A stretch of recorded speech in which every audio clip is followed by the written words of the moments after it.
নমস্কার, কেমন আছেন সবাই? আশা করি সবাই খুব ভালো আছেন। আজকে নিয়ে এসেছি অনেকদিন পর একটা রেসিপি ভিডিও মাছের ডিমের বড়া। তো সেটাকে না ফার্স্টে আমি একটু মেখে নিয়েছিলাম, অন্যরকম করে মাছের বড়া করেছিলাম। এটা কিন্তু আমার মার রেসিপি আমি বলছি।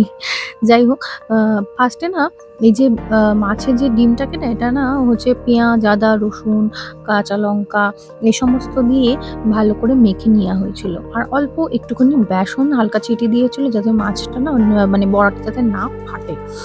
যাই হোক, এবারে মেখে নিয়ে এবার এটাকে আস্তে, আস্তে কড়াইয়ে তেল গরম করে এক করে এরকম উল্টে পাল্টে ভেজে নেব। একদম হচ্ছে ফার্স্টে একদম ভালো করে হিট করে নিতে হবে তেলটাকে। না হলে হচ্ছে একদম কড়াইয়ের গায়ে লেগে যাবে। দেখুন একদম কড়াইয়ের গায়ে লাগছে না।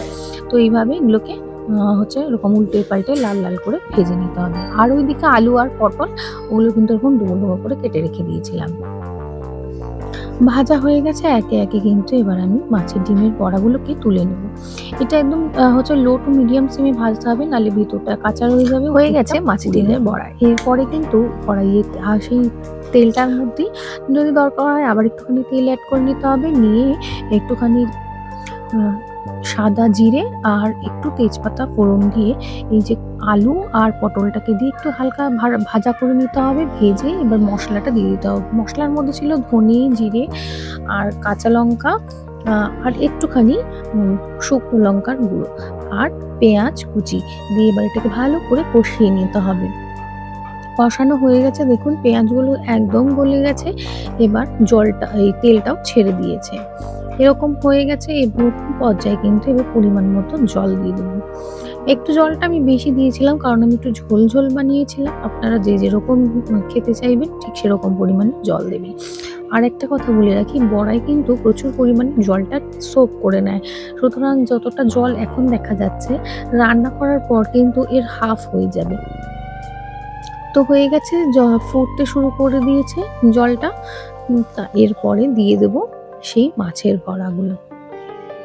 ভেজে রাখা মাছের বড়াগুলো দিয়ে এবার নাড়িয়ে চাড়িয়ে নেব। ব্যাস আর কিছুই না। খুব সুন্দর খেতে হয় এটা আর ভীষণ ইজি একটা রেসিপি। একবার অবশ্যই ট্রাই করে দেখতে পারেন। নামানোর আগে একটুখানি গরম মসলাও ছিটিয়ে দিতে পারেন। ব্যাস হয়ে গেল মাছের বড়ার রেসিপি রেডি। তো কেমন লাগলো অবশ্যই জানাবেন। সবাই ভালো থাকবেন, সুস্থ থাকবেন। আর হ্যাঁ, কেমন কেমন লাগছে আমার ফানি ভিডিওগুলো সেগুলো তো অবশ্যই আপনারা জানাচ্ছেন। খুব, খুব, খুব ভালোবাসা দিচ্ছেন। তার জন্য আপনাদেরকে অনেক, অনেক, অনেক ধন্যবাদ আর অনেক ভালোবাসা। সবাই ভালো থাকবেন, সুস্থ থাকবেন। টাটা।